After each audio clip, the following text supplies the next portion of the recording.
चौरंगी petrol pump का इलाका है। थाने की हदूद भी नाज़िमाबाद है। मसाज सेंटर देखें आप यहाँ पर। अब मुझे ये बताइए कि क्या थाने की जो पुलिस है, नाज़िमाबाद थाने की पुलिस, क्या उसके इल्म में ये बात नहीं है कि उसके थाने की हदूद में ये मसाज सेंटर कायम हुआ है और ये रात गए जो है ये मसाज सेंटर जारी रहता है। ये आप देख सकते हैं वीडियो पे। जी जी, ये पूरी चौरंगी पे, पूरी जिसे कहते हैं ना पेट्रोल पंप की चौरंगी पे मसाज सेंटर खुला हुआ है।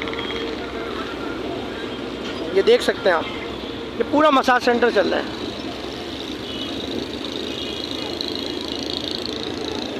सेंट्रल न्यूज़ 11 से कैमरामैन नराज अब्बासी के साथ मुनीर अहमद को इजाज़त दीजिए। अस्सलाम वालेकुम।